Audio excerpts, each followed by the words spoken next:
పుట్టక ముందే సృష్టినే కలిగించెను, నువ్వు అడగక ముందే భూమినే సిద్ధపరిచెను. నువ్వు పుట్టక ముందే సృష్టినే కలిగించెను, నువ్వు అడగక ముందే భూమినే సిద్ధపరిచెను. సూర్య చంద్ర నక్షత్రాలను సకల కోటి జీవరాశులను అన్నీ ఇచ్చిన దేవుడు నిన్నేమడిగాడో తెలుసునా? అన్నీ ఇచ్చిన దేవుడు నిన్నేమడిగాడో తెలుసునా? న్యాయముగా నడుచుకొనుటయు, కనికరము ప్రేమించుటయు, దీన మనసు కలిగుండుటయు, దేవుని ఎదుట ప్రవర్తించుటయు. ఇంతే కదా దేవుడు నిన్ను అడుగుచున్నాడు, ఆ దేవుడు నిన్ను అడుగుచున్నాడు.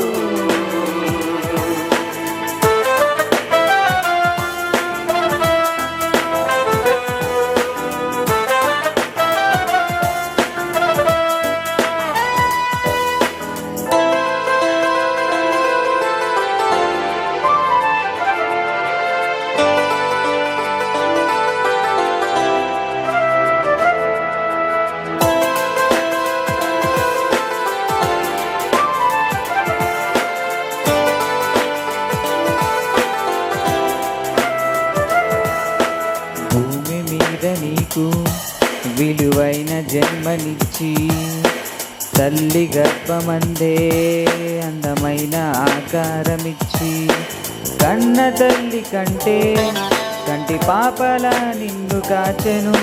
కన్న తండ్రి కంటే ముదిమి వచ్చు వరకు నిన్ను ముద్దాడే తానే నిన్ను ప్రేమించెను. తన హృదయములో నిన్ను దాచెను, తానే ప్రేమించెను. తన హృదయములో నిన్ను దాచెను. ఎన్నో ఇచ్చిన దేవుడు నిన్నేమడిగాడు తెలుసునా? ఎన్నో ఇచ్చిన దేవుడు నిన్నేమడిగాడు తెలుసునా? నీ హృదయములో చోటే కదా బలి అర్పణ కోరలేదు గదా. నీ హృదయములో చోటే కదా బలి అర్పణ కోరలేదు గదా. ఇంతే కదా దేవుడు నిన్ను అడుగుచున్నాడు, ఆ దేవుడు నిన్ను అడుగుచున్నాడు.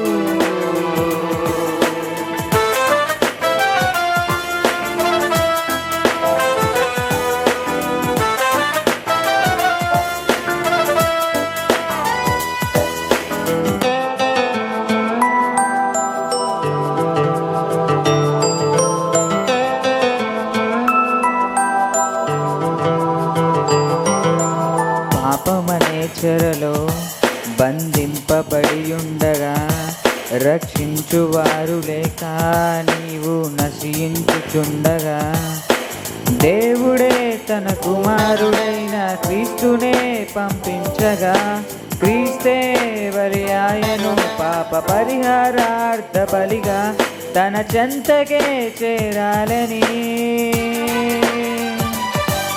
ఈ మార్గమే కలిగించగా తన చెంతకే చేరాలని ఈ మార్గమే కలిగించగా ఎన్నో ఇచ్చిన దేవుడు నిన్నేమడిగాడు తెలుసునా? ఎన్నో ఇచ్చిన దేవుడు నిన్నేమడిగాడు తెలుసునా? తండ్రి వలె పరిశుద్ధునిగా, క్రీస్తు వలె కుమారునిగా, తండ్రి వలె పరిశుద్ధునిగా, క్రీస్తు వలె కుమారునిగా. ఇంతే కదా దేవుడు నిన్ను అడుగుచున్నాడు, ఆ దేవుడు నిన్ను అడుగుచున్నాడు.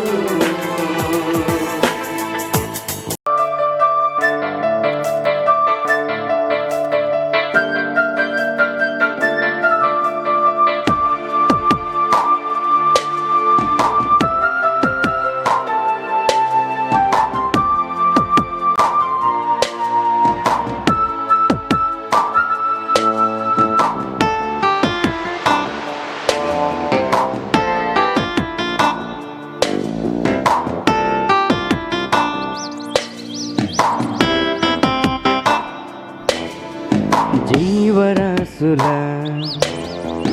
బ్రతుకు నీకులే, నీలాంటి జీవితం తనకు లేదులే. మనిషిలాగా ఇది మాట్లాడలేదులే, నీలాంటి జ్ఞానము తనకు లేదులే. వాటి జీవితం నీలాంటిది కాదులే, నీలాగా సుఖమైన జీవితం లేదులే. అది బ్రతుకుతున్న బ్రతుకు నీకే, మరణమైన బ్రతుకు నీకే. వాటి జీవితం నీలాంటిది కాదులే. జీవరాశుల బ్రతుకు నీకులే, నీలాంటి జీవితం తనకు లేదులే.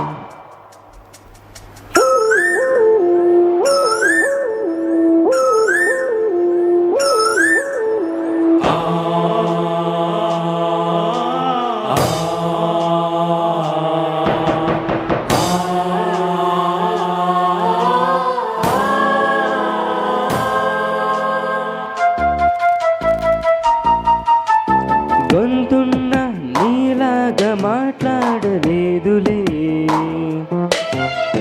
రోగమైన బాధైన నీలాగా తెలుపదే. గొంతున్న నీలాగా మాట్లాడలేదులే,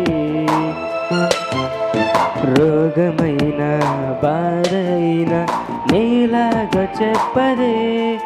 నీలాంటి జీవితాన్ని దేవుడు తనకివ్వలేదుగా, నీలాంటి బ్రతుకు లేదని జీవి చనిపోదుగా. బలి అయిపోతుందిగా, తన ప్రాణం ఇస్తుందిగా, నీ ఆకలి తీర్చిందిగా. జీవరాశుల బ్రతుకు నీకులే, నీలాంటి జీవితం తనకు లేదులే.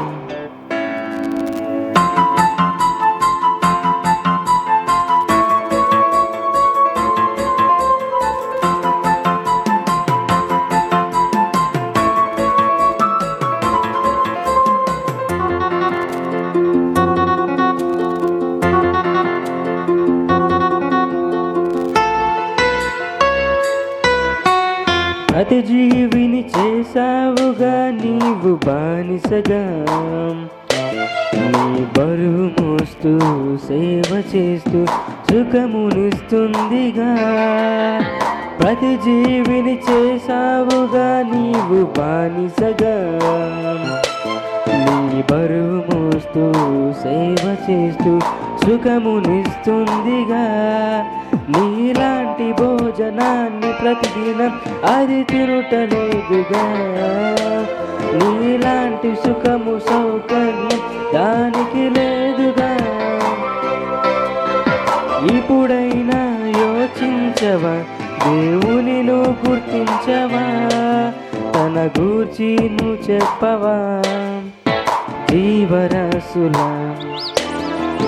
బ్రతుకు నీకులే, నీలాంటి జీవితం తనకు లేదులే.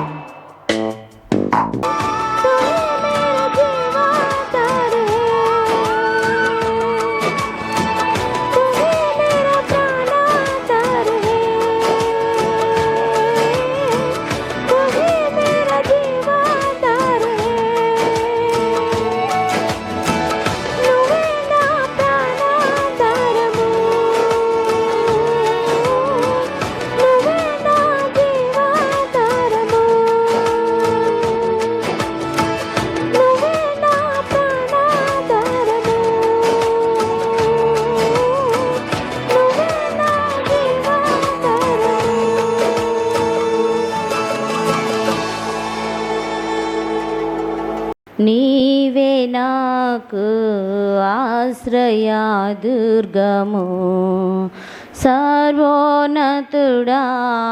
నీవే నాకు ఆశ్రయదుర్గము.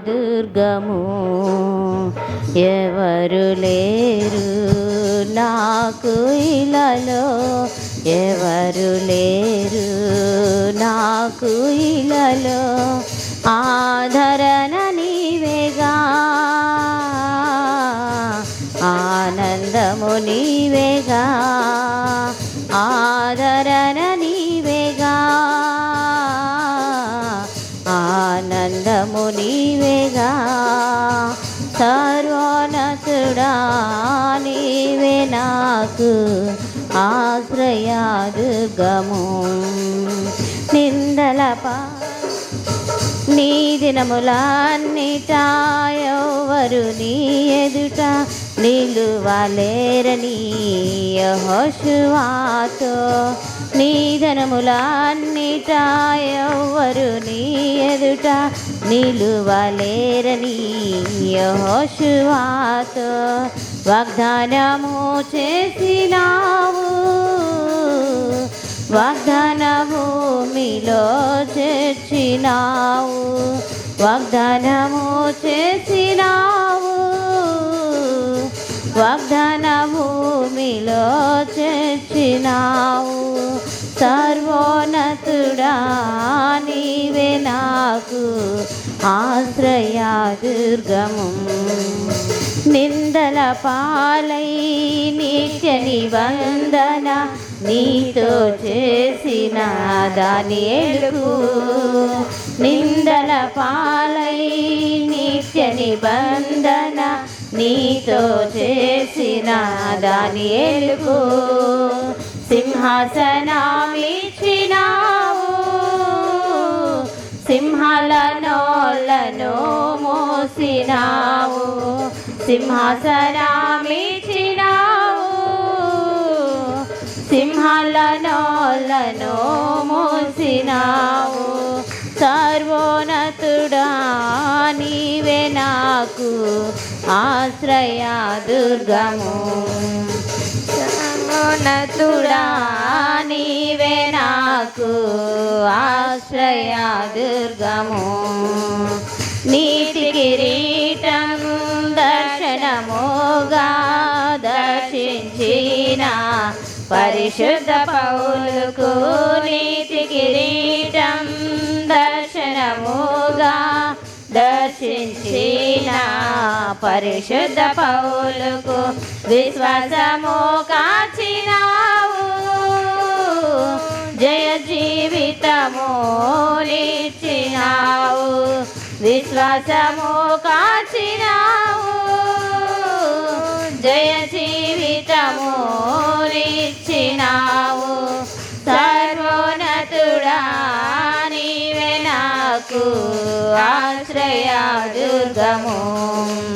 సర్వోన్నతుడా నీవే నాకు ఆశ్రయదుర్గము. ఎవరు లేరు నాకు ఇలలో, ఎవరు లేరు నాకు ఇలలో, ఆదరణ నీవేగా, ఆనందము నీవేగా, ఆదరణ నీవేగా,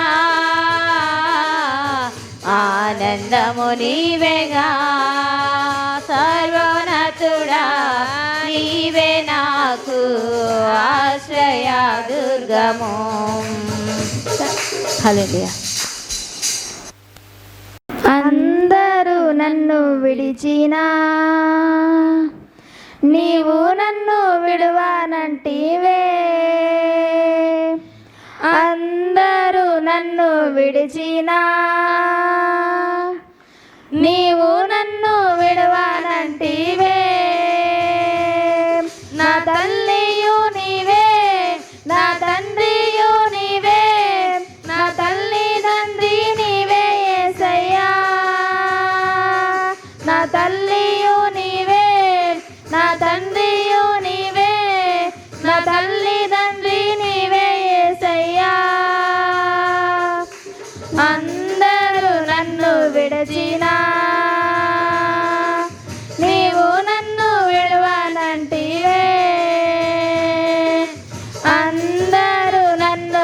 విడిచినా నీవు నన్ను విడవనంటివే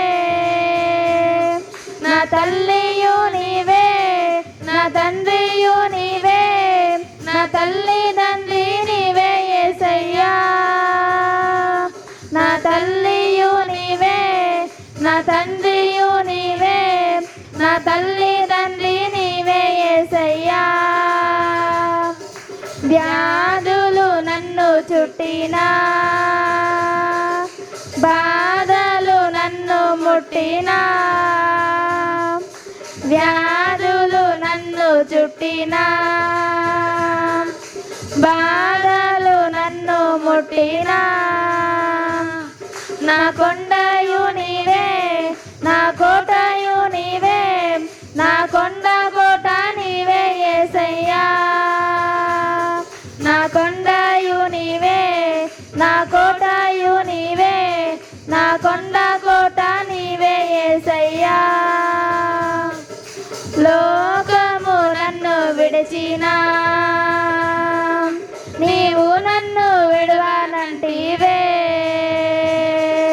లోకము నన్ను విడిచినా నీవు నన్ను విడవనంటివే నా బంధువు నీవే నా మిత్రుడా నీవే నా బంధుమిత్రుడు నీవే యేసయ్యా నా బంధువు నీవే నా మిత్రుడా నీవే నా బంధుమిత్రుడు నీవే యేసయ్యా అందరూ నన్ను విడిచినా నీవు నన్ను విడవనంటివే అందరూ నన్ను విడిచినా నీవు నన్ను విడవనంటివే నా తల్లియు నీవే నా తండ్రియు నీవే నా తల్లి తండ్రి నీవే యేసయ్యా నా తల్లియు నీవే నా తండ్రియు నీవే నా తల్లి తండ్రి నీవే యేసయ్యా అందరూ నన్ను విడిచినా నీవు నన్ను విడవనంటివే అందరూ నన్ను విడిచినా నీవు నన్ను విడవనంటివే నా తల్లియు నీవే నా తండ్రియు నీవే నా తల్లి తండ్రి నీవే యేసయ్యా నా తల్లియు నీవే నా తండ్రియు నీవే నా తల్లి తండ్రి నీవే యేసయ్యా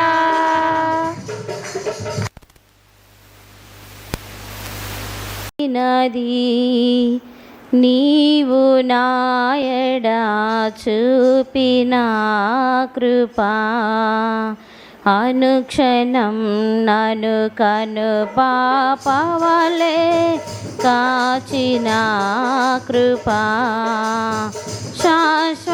శాశ్వతమైనది నీవు నాయడ చూపిన కృపా అనుక్షణం నన్ను కను పాపవలే కాచిన కృపా నీకు బహుదూరమైన నన్ను చేరదీసిన నా తండ్రివి నీకు బహుదూర చేరదీసిన నా తండ్రివి నిత్య సుఖ శాంతి నాకు నీదు నిత్య సుఖ శాంతి నాకు నీదు కౌగిలిలో శాశ్వతమైనది నీవు నాయడ చూపిన కృపా తల్లి తన బిడ్డలను మరచిన నేను నరువాలేనంటివే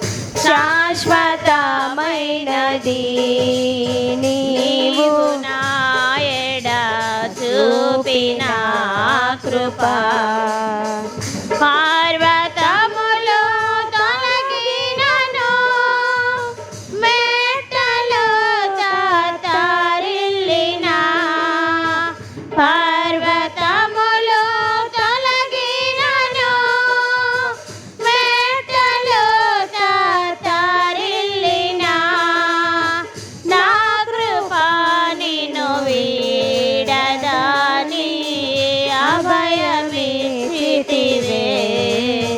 నా కృప నిన్ను వీడదని అభయమిచ్చితివే శాశ్వతమైనది నీవు నాయడ చూపిన కృప అనుక్షణం నన్ను కను పాపవలే కాచిన కృప అనుక్షణం నన్ను కను పాపవలే కాచిన కృప శాశ్వతమైనది నీవు నాయడ నా కృప. దేవుని వర్లారా,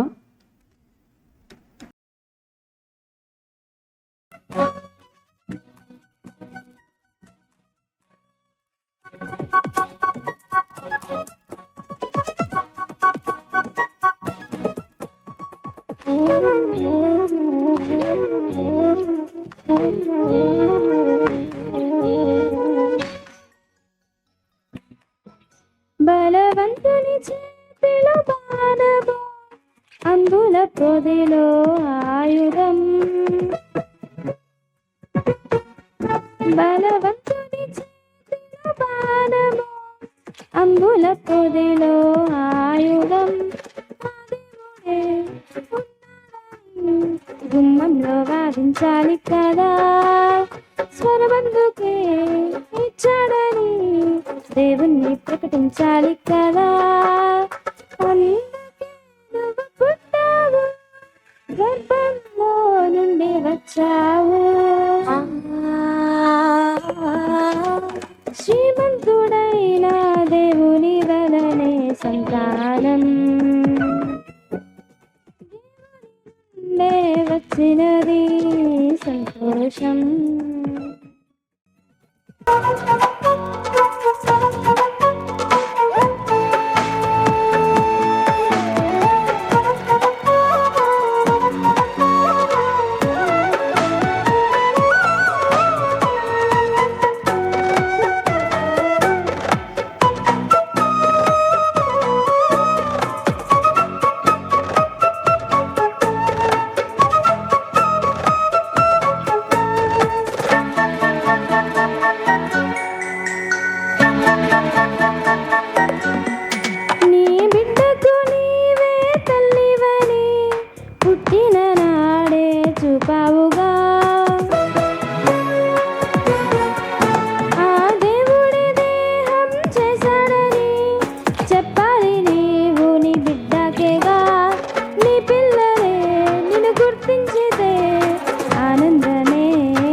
దేవుడు మనల్ని ఎంతగానో జ్ఞాపకం చేసుకుంటున్నాడని మనము మొదటిగా తెలుసుకోవాలి. ఎందుకంటే ఈ భూమి మీద దేవుడు ప్రేమించినట్టుగా ఈ భూమి మీద మనుషులలో ఆ ప్రేమ అనేది మనకు కనిపించదు. దేవుడు ప్రతి మనిషిని కూడా పరీక్షిస్తూ, పరిశోధిస్తూ, ప్రతి మనిషిని కూడా దేవుడు దృష్టి పెడుతూ ఉన్నాడు. దేవుడు ఎందుకు తన పిల్లలపైన దృష్టి పెడతాడంటే తనకు మనం ఉపయోగపడతామని. అంటే దేవుడికి మనం ఉపయోగపడతామా, ఉపయోగపడమా అని దేవుడు ప్రతి మనిషిని కూడా పరీక్షిస్తూ ఉంటాడు. ఎవరైతే దేవుడంటే భయపడుతూ దేవుడి సన్నిధిలో వినయం కలిగి, విధేయత కలిగి, భయభక్తులతో కలిగినటువంటి జీవితాన్ని ఎవరైతే గడుపుతారో అలాంటి వారిని దేవుడు ఏం చేస్తాడంటే దృష్టించి గొప్ప చేస్తాడండి. మనము భూమి మీద బ్రతుకుతున్నప్పుడు మనకు మనముగానే గొప్ప కావాలనుకుంటే కాలేమండి. దేవుడు మనల్ని జ్ఞాపకం చేసుకోవాలి. దేవుడు మనల్ని ఒక ఉన్నతమైనటువంటి స్థితిలోనికి మనల్ని నడిపించగలడండి. మనం ఈరోజు ఒక పేద స్థితిలో ఉన్నా, ఒక బలహీనమైనటువంటి స్థితిలో మనం ఉన్నా, మనం ఏమనుకుంటామంటే కుంగిపోతుంటాం, నాకెవరు తోడు లేరని బాధపడుతూ ఉంటాం. కానీ దేవుని మీద ఎప్పుడైతే మనం ఆధారపడతామో అప్పుడు దేవుడు మనల్ని జ్ఞాపకం చేసుకొని తన రెక్కల కింద మనల్ని భద్రపరిచి దేవుని యొక్క హస్తములతో మనల్ని దీవించి మనల్ని గొప్ప చేస్తాడండి. ఈరోజు మనకి ఎవ్వరూ తోడు లేకపోవచ్చు. ఈరోజు మనము అనుకున్నటువంటి వారు మనకు దూరం అవ్వచ్చు. కానీ దేవుడు మనకు తోడుగా ఉంటే ఖచ్చితంగా దేవుడు మనల్ని ఏం చేస్తాడంటే గొప్ప చేస్తాడు. దేవుడు మనల్ని గొప్ప చేస్తున్నటువంటి ఆ స్థితిని మనం మర్చిపోకూడదని. గత వారంలో మనము సౌలు రాజు గురించి చూశాం. బెన్యామీను గోత్రములో సౌలు ఒక ఎన్నిక లేనటువంటి స్థితిలో ఉన్నటువంటి సౌలును దేవుడు ఏం చేశాడంటే సమూయేలు ద్వారా హెచ్చించి అభిషేకించి గొప్పవాడిగా చేశాడు. అంటే రాజుని చేశాడండి. ఇశ్రాయేలుల ప్రజలను పరిపాలించేటువంటి రాజు అయ్యాడు. ఎవరు? సౌలు. అలాంటి సౌలు రాజు దేవుడి మాట వినాల్సినటువంటి సమయములో దేవుని మాట ఎవరు వినలేదంటే సౌలు రాజే వినలేదు. పాపాత్ములైనటువంటి అమాలేకీయులందరినీ కూడా హతము చేయమంటే సౌలు రాజు హతము చేయకుండా మంచి మంచి వాటిని తీసుకొని మంచి వాటినన్ని పక్కన పెట్టుకొని పనికిరాని వాటినన్నిటిని కూడా హతం చేసి వచ్చిన తర్వాత దేవుడు సమూయేలు ప్రవక్తతో సౌలు నా మాట వినలేదు, నా మాటకు విధేయత చూపించలేదు, సౌలు పట్ల నేను ఒక ప్రణాళిక కలిగి ఉన్నాను, సౌలు బ్రతికినంత కాలము ఇశ్రాయేలుకు రాజుగా ఉండాలని నేను తలంచాను. కానీ ఆ తలంపును పోగొట్టుకున్నాడు అని దేవుడు రాయిస్తుంటాడండి గ్రంథంలో. సమూయేలు మొదటి గ్రంథం బైబిల్లో మనం చూడగలిగితే సమూయేలు మొదటి గ్రంథం 13వ అధ్యాయం. సమూయేలు మొదటి గ్రంథం 13వ అధ్యాయం 13వ వచనం కంచి చూద్దామండి. అందుకు సమూయేలు ఇట్లా, నేను నీ దేవుడైన యెహోవా నీవిచ్చిన ఆజ్ఞలను గైకొనక నీవు అవివేకపు పని చేసితివి. నీ రాజ్యమును ఇశ్రాయేలుల మీద సదాకాలము స్థిరపరచుటకు యెహోవా తలంచి ఉండెను. అయితే నీ రాజ్యము నిలవదు. యెహోవా తన చిత్తానుసారమైన మనస్సు గల ఒకనిని కనుగొనెను. నీకు ఆజ్ఞాపించిన దానిని నీవు గైకొనకపోతివి గనుక యెహోవా తన జనుల మీద అతనిని అధిపతిగా నియమించును అంటున్నాడు. చూడండి, దేవుడు మన పట్ల కలిగి ఉన్నటువంటి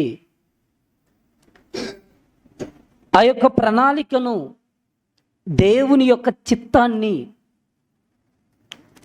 మనం తెలుసుకున్నప్పుడు, మనకు తెలియపరిచినప్పుడు మనం ఏం చేయాలంటే దేవుడి కోసం నమ్మకంగా బ్రతకాలండి. దేవుడు చెప్పినటువంటి ఆ మాటల ప్రకారం మనం ప్రవర్తించాలి. ఇక్కడ సౌలు రాజు దేవుడి మాట వినకపోవటాన్ని బట్టి ఇక్కడ ఏమంటున్నాడంటే, నీవు అవివేకపు పని చేసితివి అంటున్నాడు. చూడండి, అమాలేకులను అందరినీ హతం చేయమన్నాడు, కలిగిన దాన్ని అంతటిని కూడా నాశనం చేయమన్నాడు. కానీ సౌలు రాజు వినలేదు. దేవుడి మాట వినటానికి మన అందరినీ కూడా దేవుడు ఏర్పరచుకుంటున్నాడండి.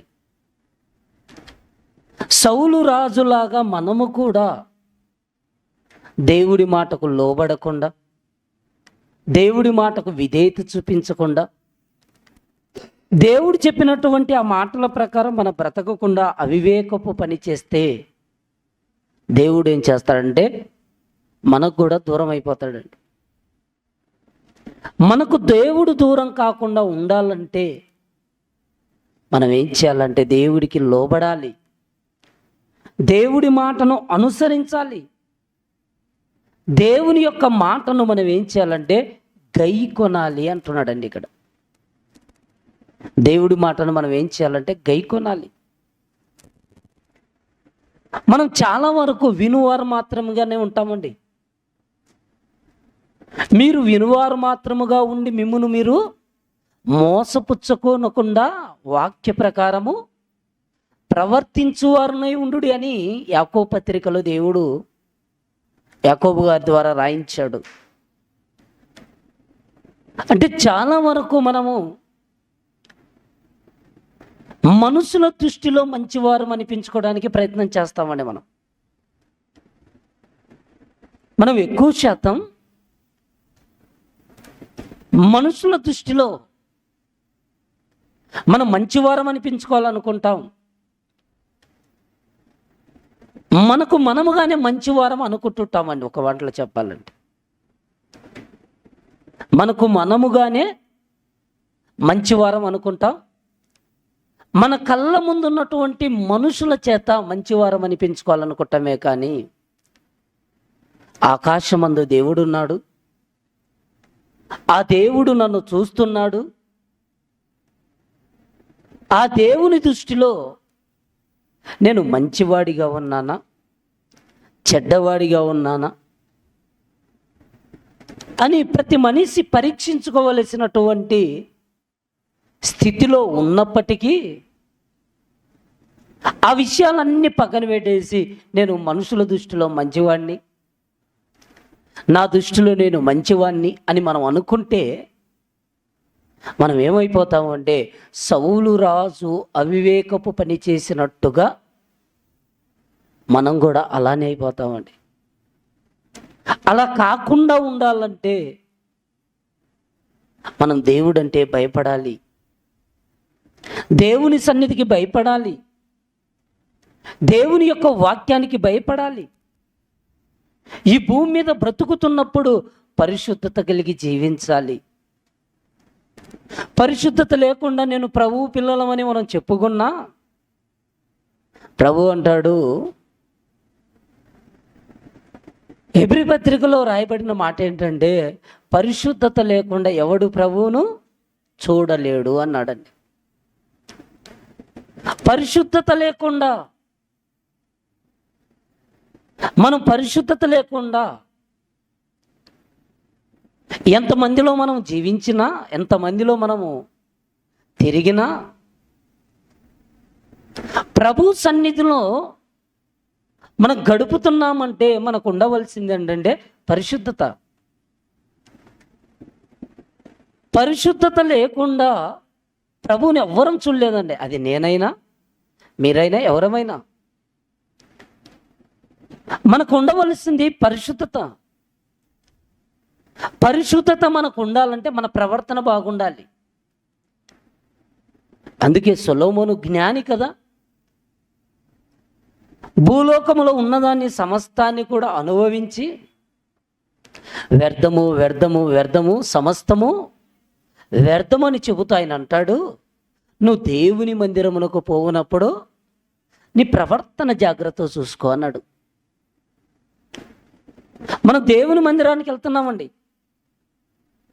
ఈ భూమి మీద ఎందరో వెళ్తున్నారు దేవుని మందిరానికి, మనం ఒక్కళ్ళమే కాదండి, అవునా కదా? ఆదివారం వచ్చేళ్ళకి ఎంతమంది వెళ్ళిపోతుంటారు? ఉదయాన్నే లేచి స్నానం చేసేసి బైబిల్ పట్టుకొని మందిరానికి మనం వెళ్ళిపోతుంటాం. మనం మందిరానికి వెళ్ళడం ముఖ్యం కాదు, కానీ దేవునికి మనం పరిశుద్ధంగా ఉండి వెళ్ళటం అనేది ముఖ్యం. నువ్వు దేవుని మందిరమునకు పోవునప్పుడు నీ ప్రవర్తన జాగ్రత్తగా చూసుకుంటున్నాడు. చూడండి, మనం చూసుకుంటున్నామా చెప్పండి? మన దేవుని మందిరానికి వస్తున్నప్పుడు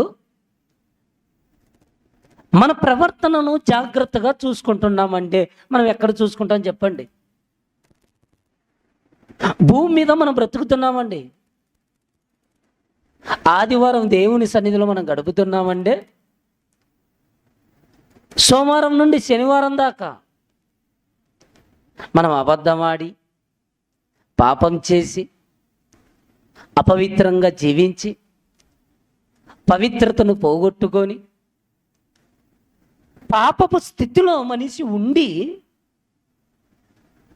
ఆదివారం అనగానే ఇది ప్రభు సన్నిధిలో మనం ఉండాలన్నట్టుగా ఈ ఆరిన నేల మీద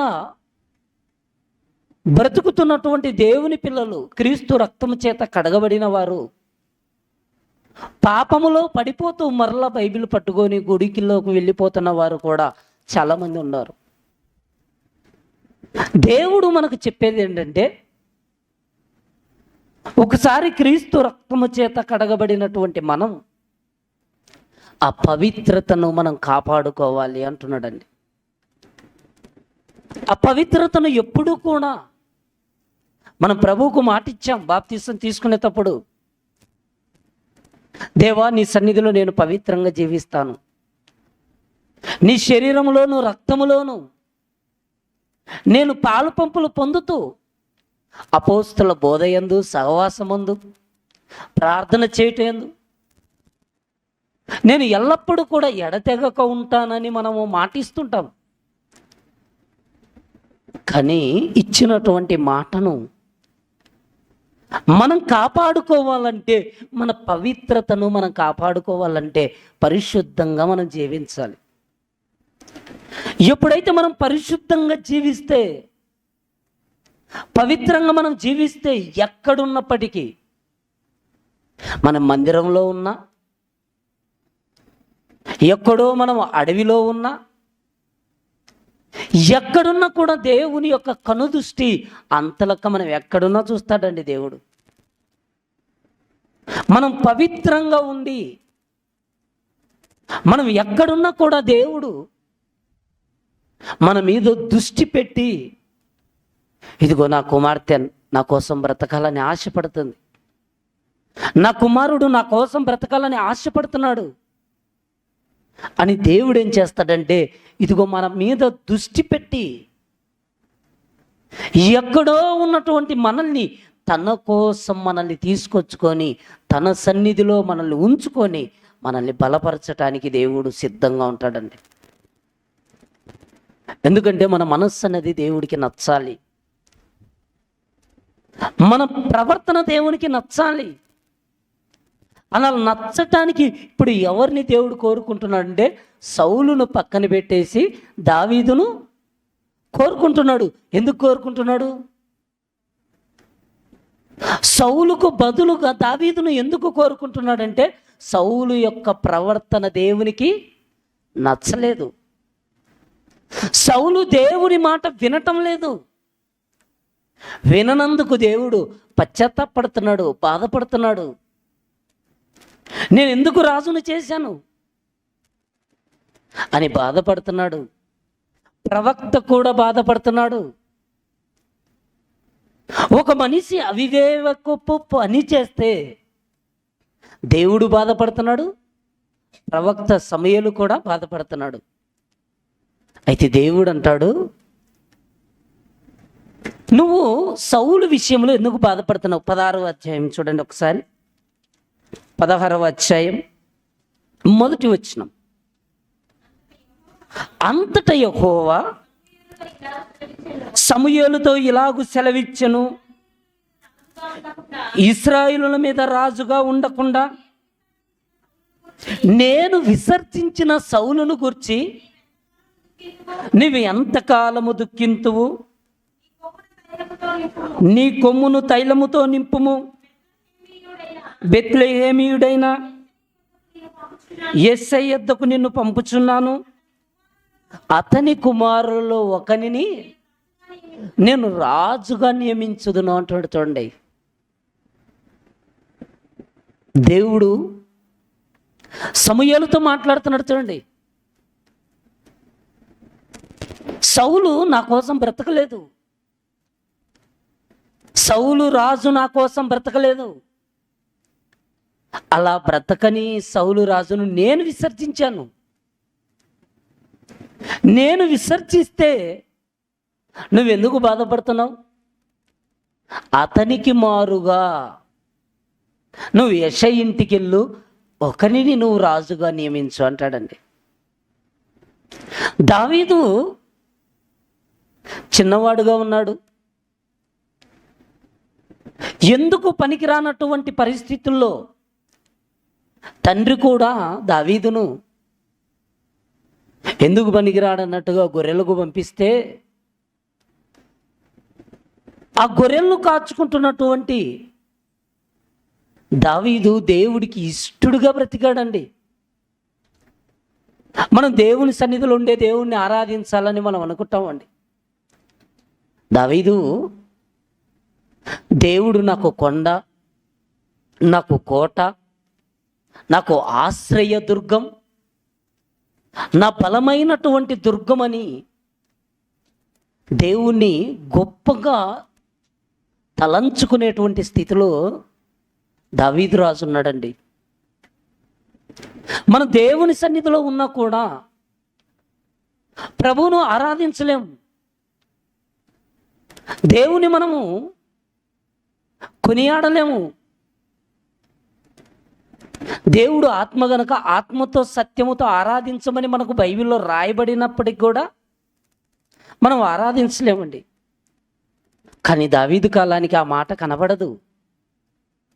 అయినప్పటికీ దావీదు ఊరికి వెలుపల అరణ్యములో ఉన్నప్పటికీ కూడా దేవుడు నాకు కోట, నా కొండ, నా ఆశ్రయము, నా దుర్గము అని దేవుని మీద ఆధారపడి హెచ్చించుకుంటున్నప్పుడు దేవుడు కూడా ఇదిగో ఇతడు నా సేవకుడు అని ఒక తీర్మానం లాంటిది దేవుడు తీసుకున్నట్టు కనబడుతుందండి. ఎందుకంటే ఒక మనిషి బ్రతుకుతున్నటువంటి బ్రతుకు ప్రవర్తనను బట్టి రాబోయే కాలంలో నాకు సేవకుడుగా నిలబడతాడా? మనం ఎక్కువగా మనల్ని మనం హెచ్చించుకుంటామండి. దేవాలయంలోనికి వెళ్ళినప్పుడు ఒక పరిచయుడు, సుంకరి ఇద్దరు కూడా దేవాలయంలోనికి వెళ్ళినప్పుడు పరిచయుడు ప్రతిదానిని కూడా తనకు తానుగా హెచ్చించుకుంటాడండి. అందుకే దేవుని యొక్క వాక్యం కూడా అంటుంది, తన్ను తాను హెచ్చించుకున్నవాడు తగ్గించబడతాడు, తను తాను తగ్గించుకున్నవాడు హెచ్చించబడతాడు అన్నాడు. అది ఇప్పుడు పరిచయుడు దేవుని మందిరంలోనికి వెళ్ళాడు ప్రార్థన చేయటానికి. నేను పుదీరలో తీస్తున్నాను, జీలకర్రలో తీస్తున్నాను, వారానికి 2 సార్లు ప్రార్థన చేస్తున్నాను అని హెచ్చించుకుంటున్నాడు. కానీ సుంకరి మాత్రం ఆకాశం వైపు తల ఎత్తుకొనుటకు ధైర్యం చాలకుండా పాపినైన నన్ను కరుణించమన్నాడండి. అలా ఎప్పుడైతే అనగానే సుంకరి పరిచయుడి కంటే సుంకరి నీతిమంతుడుగా తీర్చబడి ప్రార్థన అంగీకరించబడిందండి. మన జీవితాలలో మనం ఎప్పుడైతే మనల్ని మనం హెచ్చించుకుంటామో అప్పుడే దేవుడు ఏం చేస్తాడండి, మనల్ని తగ్గింప చేస్తాడండి. మనం దేవుడి కోసం ఉన్నతంగా బ్రతుకుతుంటే, మనం దేవుడి కోసం ఉన్నతంగా ఆయన పనిలో మనం ఉంటే దేవుడే జ్ఞాపకం చేసుకుంటాడు. ఎలా జ్ఞాపకం చేసుకుంటాడో ఒక్కసారి బైబిల్లో మనం చూడగలిగితే అపోస్తుల కార్యములు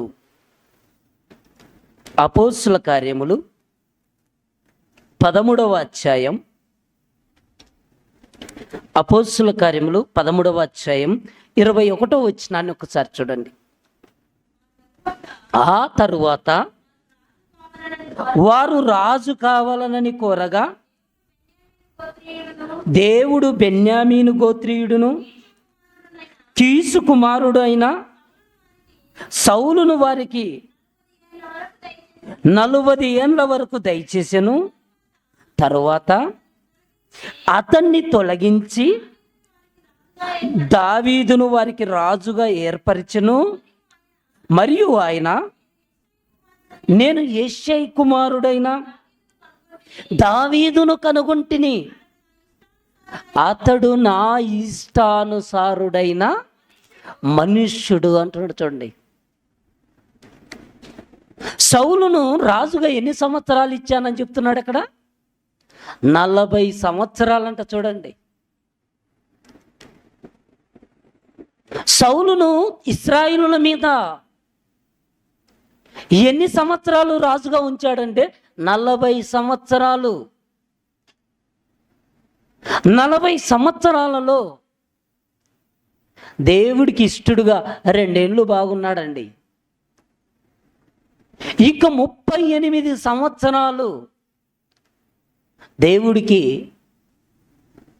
దేవుని మాటను ఎదిరించేటువంటి స్థితిలో, గర్విష్ఠిగా దేవుడి మాటను పక్కన పెట్టేటువంటి పరిస్థితుల్లో సౌలు రాజు బ్రతికినా దేవుడు చూశాడు. 38 సంవత్సరాల దాకా చూసినటువంటి దేవుడు తర్వాత దావీదుని ఎన్నుకుంటున్నాడండి. ఎందుకంటే దావీదు నా ఇష్టానుసారుడైన మనుష్యుడు, నా ఉద్దేశాలను నెరవేరుస్తాడు అనుకుంటున్నాడండి.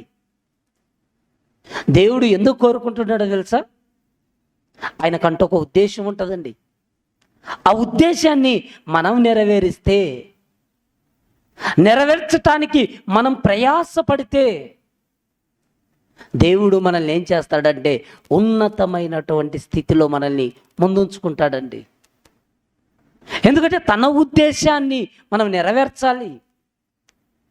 భూమి మీద చూడండి, చాలామంది వారి ఉద్దేశాలను, వారి ఇష్టాలను నెరవేర్చుకుంటారండి. యేసుక్రీస్తు ప్రభువుల వారు కూడా ఈ భూలోకానికి వచ్చి, నా ఇష్టమును నెరవేర్చుకొనుటకు నేను రాలేదు, కానీ తండ్రి నీ ఇష్టమును నెరవేర్చుటకి నేను దిగి వచ్చానన్నాడు. చూడండి, యేసుక్రీస్తు ప్రభుల వారే తండ్రి ఇష్టాన్ని నెరవేరుస్తున్నప్పుడు మరి భూమి మీద బ్రతుకుతున్న మనం ఎవరి ఇష్టాన్ని నెరవేరుస్తున్నాం చెప్పండి?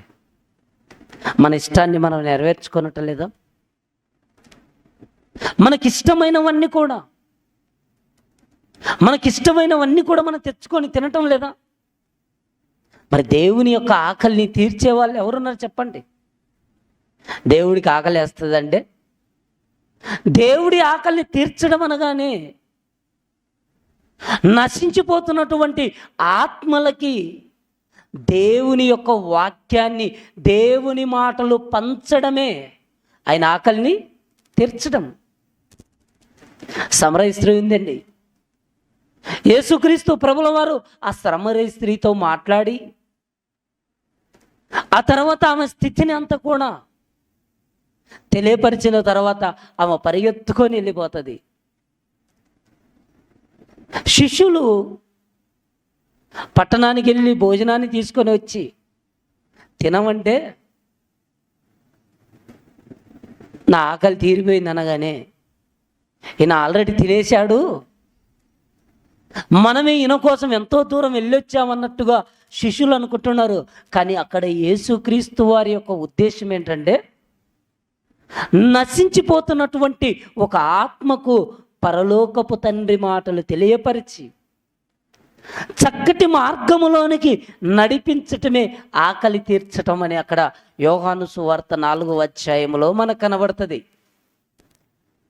ఇప్పుడు దేవుని యొక్క ఇష్టాన్ని ప్రభువులాగా ఎంతమంది ఈరోజు ప్రయాసపడుతున్నారో ఒకసారి ఆలోచించండి. అంటే చాలామంది మనిషి యొక్క ఇష్టాలను నెరవేర్చుకోవటానికి ఇష్టపడుతున్నాడు, తన ఉద్దేశాలను నెరవేర్చుకుంటున్నారు, తండ్రి చిత్తాన్ని పక్కన పెట్టేస్తున్నారండి.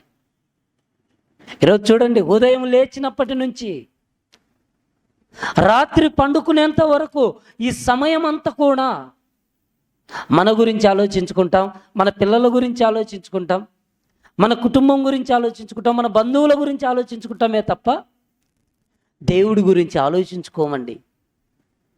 నశించిపోతున్నటువంటి ఆత్మల గురించి మనము ఆలోచన అనేది ఉండదండి మనకు. ఎందుకంటే నశించిపోతున్నటువంటి ఆత్మల విషయంలో ఎప్పుడైతే మనం ఆలోచన కలిగి ఉంటామో అప్పుడే దేవుడు మన మీద దృష్టి పెడతాడండి, మనల్ని దృష్టించుతాడు. దావీదును దేవుడు దృష్టి పెడుతున్నాడు. ఎందుకంటే నువ్వు నా సేవకుడివి, నేను నిన్ను ఏర్పరచుకుంటున్నాను, నా ఇష్టానుసారుడుగా నువ్వు ఉండాలనుకుంటున్నావు, నా ఉద్దేశాలను నువ్వు నెరవేరుస్తావు అని దేవుడే అభయమిస్తున్నాడండి. దావీదు అంట దేవునికి ఇష్టానుసారుడు. ఎందుకు ఇష్టానుసారుడుగా? ఒక తప్పు చేసినా ఆ తప్పును ఒప్పుకొని నాకు శుద్ధ మనసు ఇవ్వు, నాకు మంచి మనసు ఇవ్వు అని పశ్చాత్తాపపడేటువంటి గుణము దావీదులో ఉందని దేవుడు ఎప్పుడో చూశాడండి. కీర్తనల గ్రంథం, ఒకసారి కీర్తనల గ్రంథం 89వ అధ్యాయం, కీర్తనల గ్రంథం 89వ అధ్యాయం 20వ వచనాన్ని ఒకసారి చూడండి. నా సేవకుడైన దావీదును నేను కనుగొని ఉన్నాను, నా పరిశుద్ధ తైలముతో అతని అభిషేకించి ఉన్నాను, నా చెయ్యి ఎడతెగక అతనికి తోడై ఉండెను, నా బాహుబలము అతనికి కనబరచదను అంటుంచండి. దేవుడు ఇక్కడ మాట చలవిస్తున్నాడు చూడండి. నా సేవకుడైన దావీదును నేను కనుగొన్నాను అంటున్నాడు చూడండి. మనం దావీదును గురించి ఏమనుకుంటున్నాం? రాజు అనుకుంటున్నాం. కానీ దేవుడు అంటున్నాడు నా సేవకుడు అంటున్నాడు చూడండి. అంటే ఇశ్రాయేలు ప్రజలకు రాజుగా ఉండి వారికి సేవ చెయ్యాలి అన్నది దేవుడు దావీదు పట్ల కలిగి ఉన్నాడండి. నా సేవకుడు దావీదు ఎవరంటే నా సేవకుడు అంటే దావీదు ఏం చేయాలి? సేవ చేయాలి. ఎలా చేయాలి? ఇశ్రాయేలు ప్రజల యొక్క మంచి చెడులను చూడాలి, వారి అవసరతలను తీర్చాలి. అలా కాకుండా భక్తి మార్గంలో నడిపించేటువంటి ఒక సేవ కూడా చేయాలి. అది దేవుడు దావీదు పట్ల కలిగి ఉన్నటువంటి ప్రణాళిక. అది గుర్తుపెట్టుకున్నాడండి దావీదు అది గుర్తుపెట్టుకున్నాడు. ఇదిగో నా తరములో నేను సేవ చేయాలి. నేను ఎక్కడో గొర్రెల దగ్గర ఉన్నాను, గొర్రెల దగ్గర ఉన్నటువంటి నన్ను గొర్రెల దొడ్లో నుంచి గొర్రెలను కాచేటువంటి ఈ పనిని మాన్పించి ఇశ్రాయేలు ప్రజలను కాచేటువంటి పనిని నాకు దేవుడు ఇచ్చాడని అది గుర్తుపెట్టుకొని ఏం చేస్తున్నాడు ఒకసారి మనం చూడగలిగితే, కీర్తనల గ్రంథం 78వ అధ్యాయం, కీర్తనల గ్రంథం 78వ అధ్యాయం 70వ వచనాన్ని ఒకసారి చూడండి. కీర్తనల గ్రంథం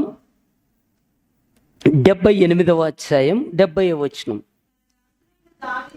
తన దాసుడైన దావీదును కోరుకొని గొర్రెల దొడ్డిలో నుండి అతన్ని పిలిపించెను. పాడి గొర్రెలను వెంబడించుట మానిపించి తన ప్రజలైన యాకోబును తన స్వాస్థ్యమైన ఇశ్రాయేలును మేపుటకై ఆయన అతనిని రప్పించెను.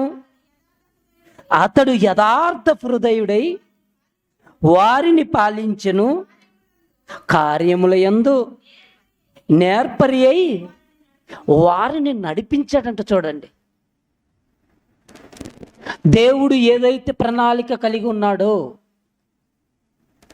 ఆ ప్రణాళికను దావీదు గుర్తుపెట్టుకున్నాడండి. తన స్థితి అంతా కూడా జ్ఞాపకంలో ఉంచుకుంటున్నాడు. చూడండి, దావీదు.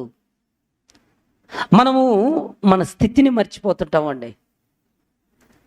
ఒకప్పుడు మనము తినేదానికి ఆహారం లేనటువంటి స్థితి నుంచి ఈరోజు మనం ఈ స్థాయికి వచ్చినప్పుడు మనం ఎప్పుడు కూడా ఇదిగో ప్రారంభం నా స్థితి ఎలా ఉన్నది, ఇప్పుడు ఎలా ఉంది, దాన్ని బట్టి దేవునికి మనం ఏం చేయాలంటే కృతజ్ఞతాస్తుతులు చెల్లించాలి. దావీదు గొర్రెలు కాచేటువంటి స్థితి నుంచి సింహాసనం మీదకి పాలించేటువంటి స్థితిలోనికి వెళ్ళినటువంటి దావీదు దేవుని జ్ఞాపకం చేసుకొని ఇదిగో దేవుడు నన్ను ఎంత ఉన్నతంగా హెచ్చించాడు. దేవుని యొక్క మందిరములోనికి వెళ్ళినటువంటి దావీదు కూడా ఒక ఉద్యోగస్తుడని దేవుడు సన్నిధిలోనికి దావీదు వెళ్ళిన మోకరించి ఏమని ప్రార్థిస్తున్నాడంటే, ఇంతగా దేవా నువ్వు నన్ను హెచ్చించుటకు నేను ఎంతటి వాడిని, నా కుటుంబం ఏ పార్టీది అంటున్నాడు. చూడండి, దేవుడు అనగానే భయపడుతున్నటువంటి మనం దేవుని పిల్లలుగా మనం జీవించాలనుకున్నప్పుడు ఒక దావీదులాగా మనం కూడా తగ్గింపు అనేది మనం తెచ్చుకున్నప్పుడు, తగ్గింపు జీవితం అనేది మనం కలిగి ఉన్నప్పుడు మన దేవుడి సన్నిధిలో ఎలా ఉండాలంటే, దేవా ఒకప్పుడు నాకు ఉండటానికి ఇల్లు లేదు, తినడానికి సరైనటువంటి ఆహారం లేదు, అలాంటి స్థితి నుండి నన్ను హెచ్చించావు, నన్ను గొప్ప చేశావు.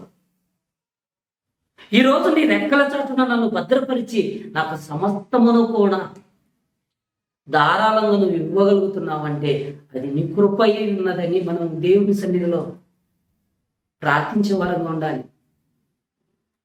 కానీ దావీదు గొర్రెలు కాస్తున్నప్పుడు అక్కడి నుంచి ఇదిగో నువ్వు గొర్రెలను కాయటం అనుకో, ఇశ్రాయేలు అయినటువంటి నా పిల్లలను నువ్వు పాలించాలని అరణ్యము నుంచి మరలా సమాజము మధ్యలోనికి ఒక రాజభవనం లాంటి ఒక సింహాసనాన్ని దేవుడు దావీదుని ఎక్కించాడండి. అలా ఎక్కించినప్పుడు దావీదు మర్చిపోలేదండి. దేవుని సన్నిధిలోనికి వెళ్ళినా మోకరిస్తున్నాడు. దేవా, నన్ను ఇంతగా హెచ్చించుటకు నేను ఎంతటి వాడిని, నా కుటుంబం ఏ పాటిదని ప్రార్థించగలిగాడంటే ఆయన కంటే దేవుడు అంటే ఎంత భయం ఒకసారి ఆలోచించండి. దేవుడు అంటే భయపడుతున్నాడు, దేవుడికి లోబడుతున్నాడు. అందుకేనండి చనిపోయేంత వరకు కూడా, చివరి వరకు కూడా దేవుడు అంటే భయభక్తులు కలిగి ఆయన మార్గంలో నడుచుకుంటూ తన తరం వారికి ఏం చేశాడంటే సేవ చేశాడంటండి. మనం చదువుకున్నటువంటి అపోస్తుల కార్యములు 13వ అధ్యాయం 36వ వచనంలో మనం చూడగలిగితే, అపోస్తుల కార్యములు 13వ అధ్యాయం 36వ వచనం. దావీదు దేవుని సంకల్పము చొప్పున తన తరము వారికి సేవ చేసి నిద్రించి తన పితరుల యొద్దకు చేర్చబడ్డాడంట. చూడండి,